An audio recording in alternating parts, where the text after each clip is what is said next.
Hello all of you. Question answer की series में आज ये 19 चैप्टर आपका है, ठीक है। और ये हिंदी भाषा, इतिहास और वर्तमान हम पढ़ रहे थे। ये आपका बीए का है, कोड इसका हिंदी का है BHD 106 या फिर EHD 06, ठीक है। इसमें आप कंफ्यूज नहीं होंगे, ये एक ही कोड है, ठीक है। हिंदी भाषा, इतिहास और वर्तमान का इसके 18 चैप्टर तक हम कर चुके हैं। अगर आपने उसके नहीं देखा है तो आप उनकी वीडियो देख लीजिएगा। प्ले लिस्ट में आप चेक कर लीजिए, सारे वीडियो आपको वहां पर मिल जाएंगे, ठीक है। लास्ट जितने भी 10 ईयर में क्वेश्चन पूछे गए हैं वो सारे हम आपको यहाँ करा रहे हैं, तो आप मेरे साथ वीडियो में बने रहिए। चलिए स्टार्ट करते हैं। फर्स्ट क्वेश्चन आपका है, स्वतंत्रता के बाद माध्यमिक स्तर पर भाषा की समस्या को सुलझाने के लिए किन आयोगों का गठन किया, ठीक है। किन किन आयोगों का गठन किया गया कि स्वतंत्रता के बाद माध्यमिक स्तर पर भाषाओं की समस्याएं जो भी थी उन्हें सुलझाने के लिए जिन भी आयोगों का गठन किया गया उनको आपको यहाँ बताना है, उन पर चर्चा करनी है आपको। तो चलिए देखते हैं। स्वतंत्रता के बाद माध्यमिक स्तर पर भाषा की समस्या को सुलझाने के लिए अनेक प्रयास किए गए, ठीक है। भाषा की समस्या को सुलझाने के लिए बहुत सारे प्रयत्न किए गए, प्रयास किए गए स्वतंत्रता के बाद, ठीक है। जिसके बाद इन आयोगों का गठन हुआ। उसके बाद कुछ आयोगों का गठन किया गया, जैसे कि पहला आपका है ताराचंद समिति, ठीक है। आप इनके नाम याद रखेंगे और आप अच्छे से हाईलाइट करके वहां पे लिखेंगे, ठीक है, ताकि आपको अच्छे नंबर मिल सके। तो पहला क्या है, ताराचंद समिति, ठीक है। ताराचंद समिति 1948, ठीक है। ताराचंद समिति का आप सन याद रखेंगे। 1948 में माध्यमिक शिक्षा के सुधार के लिए डॉक्टर ताराचंद की अध्यक्षता में एक समिति नियुक्त हुई, ठीक है। किसकी अध्यक्षता में हुई थी? डॉक्टर ताराचंद की अध्यक्षता में, ठीक है। जो ताराचंद समिति है ये डॉक्टर ताराचंद की अध्यक्षता में 1948 में ये समिति नियुक्त की गई थी। इस समिति ने सीनियर बेसिक स्तर पर कक्षा 6 से लेकर 8 पर मातृभाषा, कक्षा 6 से लेकर क्लास 6 से लेकर 8 तक मातृभाषा के अतिरिक्त संघीय भाषा को अनिवार्य करने की सिफारिश की, लेकिन उसके बाद माध्यमिक स्तर पर क्लास या कक्षा 9 to 10, ठीक है, 9 और 10 पर मातृभाषा के अतिरिक्त कुछ समय तक अंग्रेजी को भी अनिवार्य करने की सिफारिश की, ठीक है। इन्होंने क्लास 8 तक तो इन्होंने मातृभाषा को अपनाने की बात की और 9 और 10 में कक्षा 9 और 10th में इन्होंने मातृभाषा के अलावा अंग्रेजी की भी बात की, इंग्लिश की भी बात की। अंग्रेजी के हट जाने पर संघीय भाषा को अनिवार्य करने की बात कही और अंग्रेजी को अगर हटा दिया जाए तो इन्होंने कहा कि संघीय भाषा को अनिवार्य किया जाए। इस समिति को इस समिति ने सिफारिश की थी। इस समिति को सिफारिश करने तक भारत का संविधान नहीं बना, ठीक है। ये जो ताराचंद समिति थी इसकी सिफारिश करने तक भारत का संविधान नहीं बना था और संघीय भाषा का निर्णय विधानता घोषित नहीं हुआ था, ठीक है। विधानता इसकी घोषणा नहीं की गई थी, अतः अंग्रेजी अपने स्तर पर बनी रही और इस यही कारण था कि इंग्लिश अपनी तरह से बनी रही थी। यदि विधानता हिंदी संघीय भाषा घोषित हो जाती, ठीक है, अगर हिंदी जो थी वो संघीय भाषा घोषित हो जाती तो इस समिति की सिफारिश के अनुसार कुछ समय तक अंग्रेजी भाषा को ही अनिवार्यता बनी ही रहती, इंग्लिश। दूसरा पॉइंट इसमें बताया गया है, दूसरा कौन सा आयोग अब आया? मुदलियार आयोग। फिर कौन सा आयोग आया? मुदलियार आयोग। आप इनके नाम जरूर याद रखेंगे। मुदलियार आयोग कब आया? 23 सितंबर 1952 को, ठीक है। 23 सितंबर 1952 को डॉक्टर लक्ष्मण स्वामी मुदालियर की अध्यक्षता में, इनका नाम आप याद रखेंगे, डॉक्टर लक्ष्मण स्वामी मुदालियर की अध्यक्षता में मुदालियर आयोग का गठन हुआ। इस आयोग की नियुक्ति हुई थी। जून 1953 में इस आयोग ने अपनी प्रतिवेदन प्रस्तुत किया। इन्होंने 1953 में, एक साल बाद इन्होंने अपना प्रतिवेदन प्रस्तुत किया था, जिसमें भाषा के संबंध में सुझाव दिए। इन्होंने भाषा के लिए, लैंग्वेज के लिए कुछ सुझाव दिए। ये सुझाव इस प्रकार हैं, चलिए देखते हैं क्या क्या इन्होंने सुझाव दिए थे। पहला है, मातृभाषा या क्षेत्रीय भाषा ही संपूर्ण माध्यमिक शिक्षा का माध्यम बने। इन्होंने कहा कि मातृभाषा या फिर जो क्षेत्रीय भाषा है वही पूरी शिक्षा का माध्यम रहे, संपूर्ण माध्यमिक शिक्षा का आधार वही रहे। दूसरा इन्होंने बोला है कि पूर्व माध्यमिक स्तर पर क्रम से पूर्व जो माध्यमिक स्तर है उस पर कम से कम 2 भाषाओं की शिक्षा प्रदान की जाए। ठीक है, इन्होंने कहा है कि जो पूर्व माध्यमिक स्तर है वहाँ कम से कम बच्चों को 2 भाषाएं सिखाई जाएं। अंग्रेजी और हिंदी को जूनियर बेसिक स्तर की समाप्ति पर शुरू किया जाए।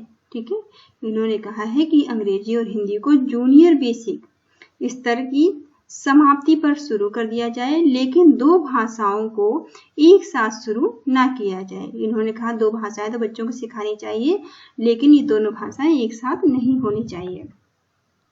थर्ड पॉइंट है इनका कि उच्चतर माध्यमिक स्तर, ठीक है, उच्चतर माध्यमिक स्तर पर कक्षा 9 से 11, ठीक है, क्लास 9 से लेकर 11 तक पर कम से कम 2 भाषाएं पढ़ाई जानी चाहिए।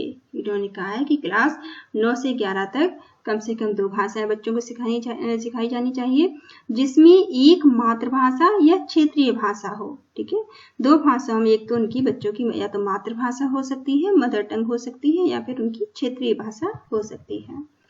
इस प्रकार मुदलियार आयोग की सिफारिशों के अनुसार माध्यमिक स्तर पर 2 भाषाएं ही अनिवार्य थी। ठीक है, तो जो मुदलियार आयोग है इसके अनुसार 2 भाषाएं ही अनिवार्य थी। पहला है मातृभाषा या क्षेत्रीय भाषा। ठीक है, निम्नलिखित में से कोई भी एक भाषा, दूसरी है इनमें से कोई भी एक भाषा ली जा सकती है। हिंदी, जिसकी मातृभाषा हिंदी नहीं है वो लोग हिंदी ले सकते हैं। प्रारंभिक अंग्रेजी, आप इंग्लिश ले सकते हैं। ठीक है, जिन्होंने मिडिल स्कूल में अंग्रेजी नहीं पढ़ी हो, जिन्होंने बच्चों ने मिडिल स्कूल में इंग्लिश नहीं पढ़ी हो, वो अंग्रेजी ले सकते हैं। उच्च स्तर पर अंग्रेजी ले सकते हैं। जिन्होंने पहले इंग्लिश पढ़ी हो वो उच्च स्तर पर इंग्लिश ले सकते हैं। नेक्स्ट है एक आधुनिक भारतीय भाषा, कोई भी एक आधुनिक भारतीय भाषा बच्चे ले सकते हैं। ठीक है, एक प्राचीन सांस्कृतिक भाषा, आप एक प्राचीन सांस्कृतिक भाषा ले सकते हैं। तो इन सारी भाषाओं में से आप किसी का भी चयन कर सकते हैं, कहने का मतलब ये है। ये पॉइंट आप याद रखेंगे। त्रिभाषा सूत्र का प्रतिपादन। ठीक है, नेक्स्ट पॉइंट आपका है त्रिभाषा सूत्र का प्रतिपादन। ये हेडिंग को आप हाईलाइट करके डालिएगा। मुदलिया आयोग के द्वारा दिए गए सुझाव से भाषा शिक्षा की समस्या का कोई भी समाधान नहीं निकल पाया। ठीक है, जो मुदलिया आयोग ने जो कुछ भी इन्होंने सुझाव दिए थे इससे कोई भी समाधान नहीं निकला। संविधान में हिंदी को राजभाषा तो घोषित किया गया, लेकिन उसके साथ ही 15 साल तक के लिए अंग्रेजी को भी सह राजभाषा के रूप में स्वीकार किया गया। इसका परिणाम यह हुआ कि अंग्रेजी समर्थकों को कोई परेशानी नहीं हुई और शिक्षा में अंग्रेजी का वर्चस्व बना रहा। सन 1956 में केंद्रीय शिक्षा सलाहकार मंडल में त्रिभाषा सूत्र के रूप में भाषा शिक्षा का समाधान प्रस्तुत किया। अब जो त्रिभाषा सूत्र है इनकी शिक्षा का समाधान कौन लेकर आया? 1956 में। ठीक है, केंद्रीय शिक्षा सलाहकार मंडल, ठीक है, इनका समाधान लेकर आया। इन्होंने समाधान प्रस्तुत किया जिसे भारत सरकार ने स्वीकार कर लिया और 1957 में इसकी घोषणा की गई। इस सूत्र के अनुसार प्रत्येक बालक को इन 3 भाषाओं का अध्ययन करना आवश्यक हो गया। ठीक है, अब इनकी सिफारिश को स्वीकार कर लिया गया। किसकी? ये पॉइंट आप याद रखेंगे। 1956 में केंद्रीय शिक्षा सलाहकार मंडल में त्रिभाषा सूत्र के रूप में भाषा शिक्षा का समाधान प्रस्तुत किया गया, जिसे भारत सरकार ने स्वीकार कर लिया। और 1957, ठीक है, 1957 में इसकी घोषणा कर दी गई कि इस सूत्र के अनुसार प्रत्येक बालक को 3 भाषाओं का अध्ययन करना आवश्यक किया गया। 3 भाषाएं क्या क्या हैं? पहला है मातृभाषा या क्षेत्रीय भाषा। ठीक है, बच्चे मातृभाषा या क्षेत्रीय भाषा सीखेंगे। दूसरा है अंग्रेजी, ठीक है, इंग्लिश को अनिवार्य किया गया। और तीसरा है हिंदी। ठीक है, हिंदी भाषी क्षेत्रों के लिए, जहाँ हिंदी नहीं बोली जाती है वहां के लिए हिंदी। तो त्रिभाषा में इन तीनों भाषाओं को अनिवार्य कर दिया गया कि बच्चे इन तीनों भाषाओं को सीखेंगे। ठीक है, अथवा एक आधुनिक भारतीय भाषा हिंदी भाषा क्षेत्र के लिए, जो हिंदी भाषा क्षेत्र थे उनके लिए एक आधुनिक भाषा की व्यवस्था की गई कि एक आधुनिक भारतीय भाषा भी उन्हें सीखनी होगी। इस सूत्र के अनुसार अंग्रेजी भाषा का अध्ययन अनिवार्य रूप से स्वीकार कर लिया गया। ठीक है, इस सूत्र के अनुसार क्या हुआ कि इंग्लिश जो थी उसे अनिवार्य कर दिया गया।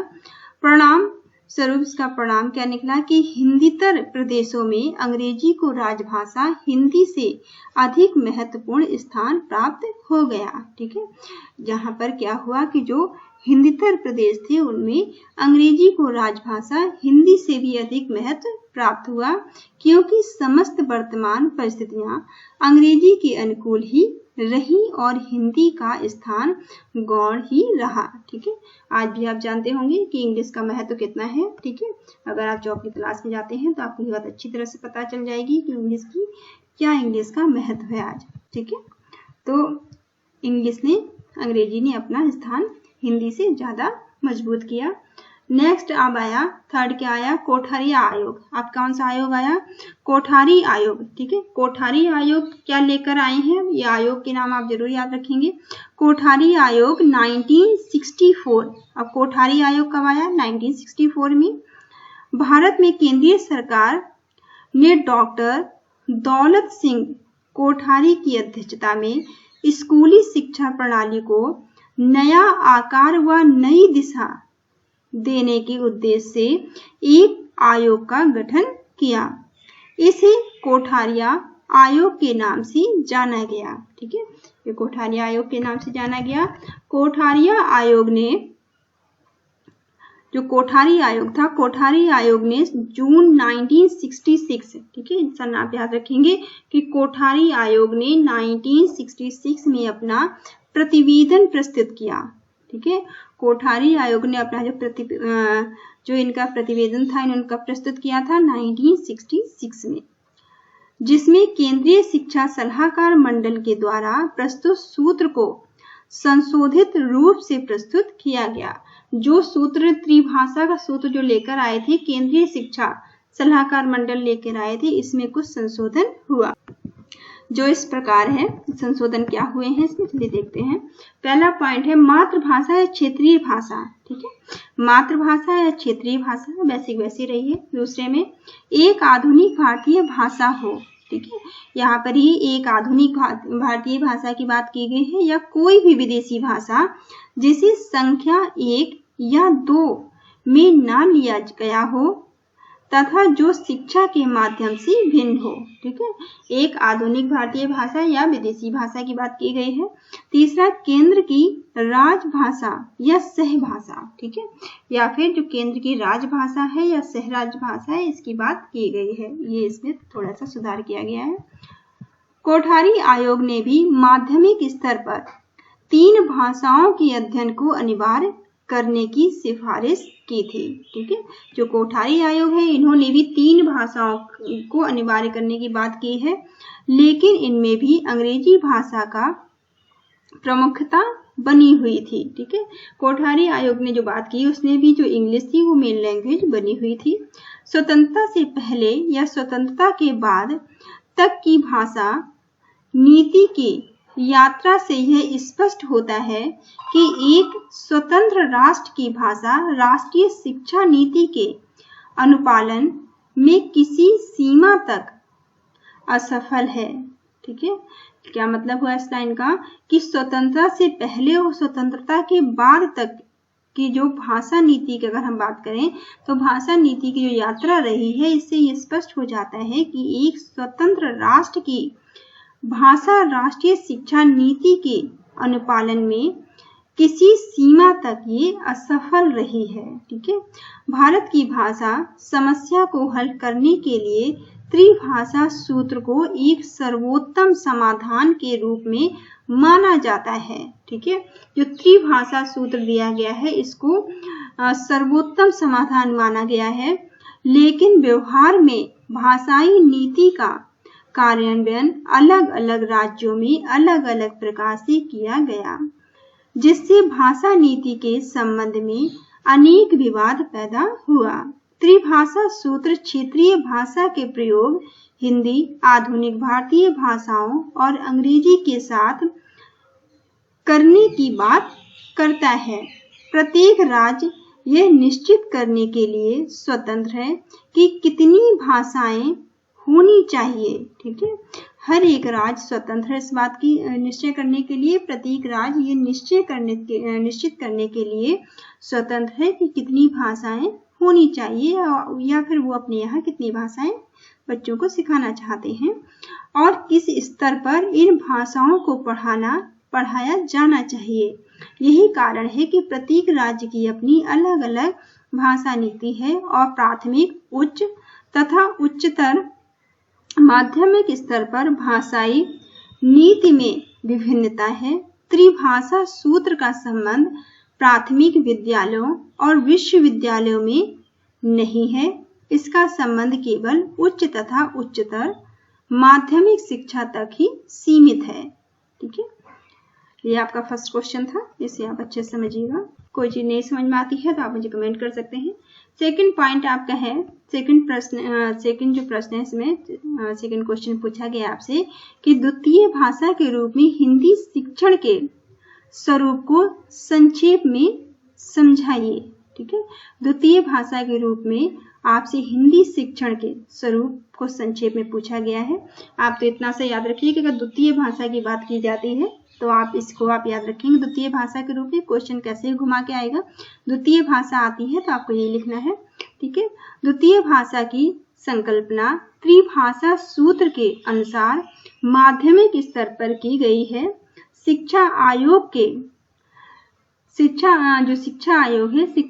की भाषा संबंधी सिफारिशों को इस प्रकार प्रस्तुत किया जा सकता है। पहला क्या है, कक्षा 1 से कक्षा 4 तक मातृभाषा या क्षेत्रीय भाषा। पहले में कहा गया है कि फर्स्ट से लेकर 4th तक, कक्षा 1 से लेकर 4 तक मातृभाषा या फिर क्षेत्रीय भाषा में उन्हें चीजें बताई और सिखाई जानी चाहिए। दूसरी बात की गई है कि कक्षा 5 से कक्षा 7 तक की बात की गई है, कक्षा 5 से 7 तक मातृभाषा या क्षेत्रीय भाषा। दूसरा है राजभाषा या सहयोगी राजभाषा। ये दो भाषाओं की बात की गई है कक्षा 5 से 7 के बीच में। ठीक है, थर्ड में बताया गया है आपको कि कक्षा 8 से लेकर कक्षा 10 तक, ठीक है, क्लास 8 से 10th तक मातृभाषा तो रहेगी, आपकी मातृभाषा या क्षेत्रीय भाषा रहेगी, राजभाषा या सहराज भाषा भी रहेगी। इसके अतिरिक्त आपको एक आधुनिक भारतीय भाषा सीखनी होगी। ठीक है, यहाँ एक आधुनिक भारतीय भाषा की भी बात की गई है। नेक्स्ट 4th में कक्षा 11 से कक्षा 12 मतलब 11th-12th में आपको मातृभाषा क्षेत्रीय भाषा आपकी रहेगी। दूसरा आपको कहा गया है कि राजभाषा, सहयोगी राजभाषा या आधुनिक भारतीय भाषा, इनमें से आप कोई ले सकते हैं, तीनों में से कि आप राजभाषा ले सकते हैं, सहयोगी राजभाषा या फिर आधुनिक भारतीय भाषा ले सकते हैं। आयोग के द्वारा प्रस्तुत सिफारिशों से यह स्पष्ट है कि हिंदीतर प्रदेशों में हिंदी माध्यमिक स्तर के पाठ्यक्रमों में हिंदी भाषा के रूप में ही पढ़ाई जाएगी। इस प्रकार हिंदी का विकास राजभाषा और संपर्क भाषा के रूप में संपूर्ण भारत में होगा। ठीक है, कुछ हिंदी भाषी प्रदेशों में हिंदी को प्रथम भाषा के रूप में भी पढ़ने की व्यवस्था है। हिंदी को द्वितीय भाषा के रूप में विभिन्न पाठ्यक्रमों में सम्मिलित किया गया है, जिसके आधार पर हिंदी शिक्षण के स्वरूप को इस प्रकार समझाया गया है, या आप समझ सकते हैं। पहला है नियमित बनाम अंशकालीन पाठ्यक्रम। ठीक है, पहले का क्या है, फर्स्ट पॉइंट में आपको बताया गया नियमित बनाम अंशकालीन पाठ्यक्रम। दूसरा है संस्थागत बनाम उपविभागीय। ठीक है, संस्थागत बनाम उपविभागीय। तीसरा है गहन बनाम समान पाठ्यक्रम। फोर्थ है भाषा बनाम भाषा शिक्षक शिक्षण पाठ्यक्रम। फिफ्थ में औपचारिक बनाम अनौपचारिक पाठ्यक्रम। सिक्स सामान्य भाषा बनाम विशिष्ट प्रयोजन भाषा। नेक्स्ट है शिक्षण परक बनाम परीक्षण परक पाठ्यक्रम। नेक्स्ट है परंपरागत बनाम टेक्नोलॉजी आधारित पाठ्यक्रम। ठीक है, ये पॉइंट आपको दिए गए हैं, ये पॉइंट आप जरूर याद कर लेंगे। इनको आप ऐसे कैसे आप याद कर लीजिएगा। ठीक है, नेक्स्ट क्वेश्चन थर्ड है, इसमें हिंदी शिक्षण संबंधी विभिन्न संस्थाओं को वर्गीकृत कीजिए। ठीक है, हिंदी शिक्षण संबंधी विभिन्न अलग अलग संस्थाएं हैं, उनके बारे में आपको बताना है। भारत में जैसे बहुभाषाई देशों, ठीक है, भारत में जैसे कि बहुभाषाई देश में भी हिंदी के अध्ययन की समस्याओं का समाधान करना पड़ता है। ठीक है, इस समस्याओं के समाधान के लिए विशेषज्ञ संस्थाओं की स्थापना की गई है। ठीक है, इन समस्याओं को सुलझाने के लिए संस्थाएं बनाई गई हैं, जिससे कि इनमें कुछ सुधार किया जा सके तथा स्वतंत्रता आंदोलन के समय राष्ट्रभाषा के प्रचार प्रसार ने अग्रणी संस्थाओं के विकास में योगदान दिया। प्रकार तथा व्यवस्था के आधार पर इन संस्थाओं का वर्गीकरण इस प्रकार है। इन संस्थाओं का वर्गीकरण किया गया है, इनको डिवाइड किया गया है। पहला है सरकारी संस्थाएं। ठीक है, कुछ सरकारी संस्थाएं हैं जैसे कि केंद्रीय हिंदी निदेशालय पत्राचार पाठ्यक्रम द्वारा हिंदी शिक्षण का दायित्व। ठीक है, केंद्र सरकार के अंदर क्या आता है, सरकारी संस्थाएं क्या हैं, केंद्रीय हिंदी निदेशालय। दूसरा है गृह मंत्रालय की हिंदी शिक्षण योजना तथा हिंदी प्रशिक्षण संस्थान, ये सामान्यता तथा कार्यालय हिंदी हो सकती है। ठीक है, थर्ड में है प्रशिक्षण संस्थाएं। थर्ड में क्या है, प्रशिक्षण संस्थाएं हैं जैसे कि राष्ट्रीय प्रशासन अकादमी। ठीक है, सेकंड पॉइंट में आपको बताया गया है, सेकंड पॉइंट में है स्वायत्त संस्थाएं। ठीक है, सेकंड पॉइंट में आपको स्वायत्त संस्थाएं मिलती हैं। फर्स्ट इसमें है केंद्रीय हिंदी संस्थान आगरा, जैसे कि केंद्रीय हिंदी संस्थान जो कि आगरा में है। ठीक है, भाषा पाठ्यक्रम, इसमें क्या क्या है, भाषा पाठ्यक्रम, शिक्षक प्रशिक्षण पाठ्यक्रम, विशिष्ट प्रयोजन मूलक पाठ्यक्रम, अनुसंधान तथा पाठ्य सामग्री निर्माण। ठीक है, नेक्स्ट पॉइंट है राष्ट्रीय शिक्षण अनुसंधान एवं प्रशिक्षण परिषद नई दिल्ली। ठीक है, ये नई दिल्ली में है। राष्ट्रीय शैक्षिक अनुसंधान एवं प्रशिक्षण परिषद कहाँ पर है, नई दिल्ली में। इसमें क्या है, हिंदी के शिक्षण का अनुषंगिक दायित्व। ठीक है, हिंदी के शिक्षण का इसमें अनुषंगिक दायित्व है और माध्यमिक स्तरीय पाठ्य सामग्री का निर्माण यहाँ पर होता है। तीसरी है निजी संस्थाएं। तीसरी में क्या आ जाती हैं, आपकी निजी संस्थाएं आ जाती हैं जैसे कि मैक्स मुलर भवन या भारतीय अध्ययन का अमेरिकी संस्थान, जो कि कहाँ पर है, नई दिल्ली में है। नई दिल्ली द्वारा संचालित हिंदी कक्षाएं और पाठ्यक्रम, जो कि दिल्ली में ये संचालित होता है, नई दिल्ली के द्वारा ये संचालित किया जाता है यहाँ की हिंदी कक्षाएं और पाठ्यक्रम। फोर्थ पॉइंट में आ जाता है स्वैच्छिक हिंदी संस्थाएं। 4th पॉइंट में आपका है स्वैच्छिक हिंदी संस्थाएं। आप ये हेडिंग जरूर अच्छे से याद करेंगे और इनको हाईलाइट करके एग्जाम इस तरह से लिखेंगे, ठीक है, अंडरलाइन करके, ताकि आपको अच्छे नंबर मिल सके। अंशकालिक कक्षाएं स्वैच्छिक में क्या आती हैं? अंशकालिक कक्षाएं आती हैं। विभिन्न हिंदी परीक्षाओं का संचालन यहाँ होता है। विद्यालय, नेक्स्ट क्या है 5th पॉइंट में? विद्यालय है। हिंदीतर क्षेत्रों में अनिवार्य या ऐच्छिक विषय के रूप में प्राथमिक या माध्यमिक स्तर पर राज्य शिक्षा नीति पर निर्भर सामान्यता परंपरागत शिक्षण सामग्री, ठीक है। तो ये 5 पॉइंट हैं जो आप अच्छे से याद रखेंगे। नेक्स्ट क्वेश्चन है इसमें, 4th क्वेश्चन है इसका, माध्यमिक स्तर पर कितनी प्रकार की शैक्षिक बोर्ड कार्यरत हैं, ठीक है। माध्यमिक स्तर पे आपसे पूछा गया है कितने शैक्षिक बोर्ड कार्यरत हैं माध्यमिक स्तर पर। माध्यमिक स्तर पर शिक्षा के आयोजन और क्रियान्वयन के लिए विभिन्न शैक्षिक बोर्ड कार्यरत हैं, जिनमें से ये इस प्रकार है। तो पहला बोर्ड क्या है? केंद्रीय माध्यमिक शिक्षा बोर्ड। आप इनके बोर्ड के नाम याद रखेंगे, इनको अच्छे से हाईलाइट करके एग्जाम में लिखेंगे। पहला बोर्ड है केंद्रीय माध्यमिक शिक्षा बोर्ड, ठीक है। केंद्र सरकार की शैक्षिक योजनाओं के क्रियान्वयन में केंद्रीय माध्यमिक शिक्षा बोर्ड का विशेष महत्व है। यह एक स्वशासी संस्था है, ठीक है। ये कैसी संस्था है? स्वशासी संस्था है। परीक्षा लेना ही इसका मुख्य कार्य है। इसका मेन काम क्या है? एग्जाम लेना, परीक्षा लेना ही इसका मुख्य कार्य है।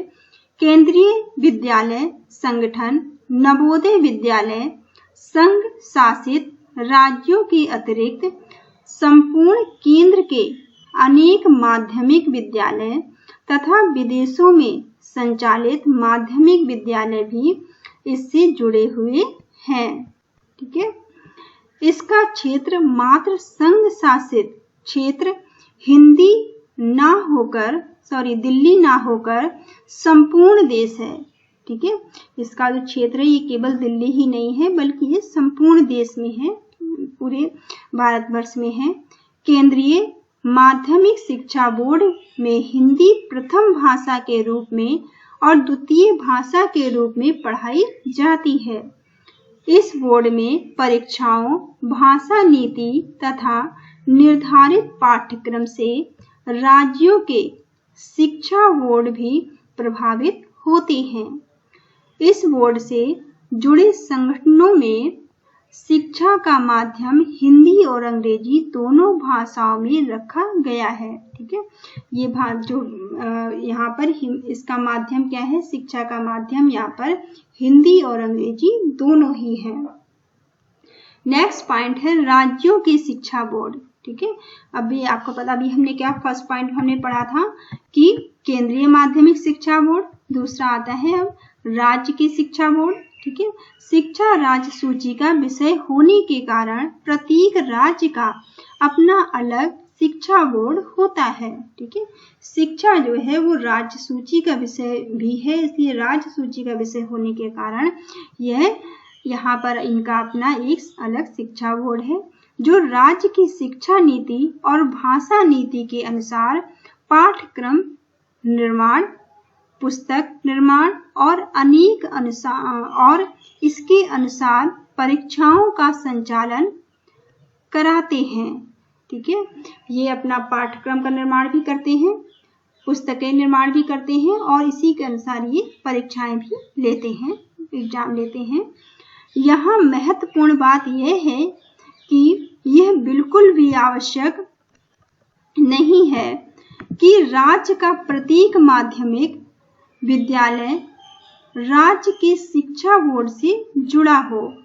प्रायः राज्यों के माध्यमिक विद्यालय केंद्रीय माध्यमिक शिक्षा बोर्ड से संबंधित होते हैं, ठीक है। ये कहाँ से संबंधित होते हैं? प्रायः ये राज्य के माध्यमिक विद्यालय भी जो है केंद्रीय माध्यमिक शिक्षा बोर्ड से संबंधित होते हैं। थर्ड में आपको बताया गया है भारतीय माध्यमिक शिक्षा परिषद। थर्ड पॉइंट क्या है? भारतीय माध्यमिक शिक्षा परिषद। उस समय ब्रिटिश काल में धर्म प्रचार के लिए बहुत सी मिशनरी भारत आई थी। ठीक है, उस समय जब हमारे यहाँ ब्रिटिश का शासन था, उस समय धर्म प्रचार के लिए बहुत सारी मिशनरियां भारत आई थी, जिन्होंने अपने धर्म प्रचार के लिए बहुत सी विद्यालयों की स्थापना की थी। उन विद्यालयों का संबंध India council of school education से था। किससे संबंध था उनका? Indian council of school education से इनका संबंध था। इन विद्यालयों में अंग्रेजी भाषा को ही प्रमुखता दी गई। ठीक है, इन विद्यालयों में जो था वो इंग्लिश को ही प्रमुखता दी गई। आज भी मिशनरी माध्यमिक विद्यालय इसी संस्था से जुड़े हुए हैं। इनमें आज भी अंग्रेजी भाषा ही माध्यम होती है। ठीक है, ये जो स्कूल है इनमें आज भी इंग्लिश में ही पढ़ाई करवाई जाती है, अंग्रेजी भाषा ही इनका माध्यम है, और हिंदी भाषा को द्वितीय या तृतीय भाषा के रूप में पढ़ाया जाता है। और इन स्कूलों में जो हिंदी पढ़ाई जाती है वो दूसरी या फिर तीसरी भाषा के रूप में पढ़ाई जाती है। ठीक है, तो ये आपके यहाँ 4th क्वेश्चन में खत्म होता है। ये 5th क्वेश्चन यहाँ से स्टार्ट होता है इसका 19 चैप्टर का। तो ये आपका वीडियो आधे घंटे का हो गया है, तो यहाँ से हम क्वेश्चन नेक्स्ट वीडियो में कर लेंगे। ठीक है, जिसको आप यहीं तक रखते हैं। Thank you all of you, thank you for watching.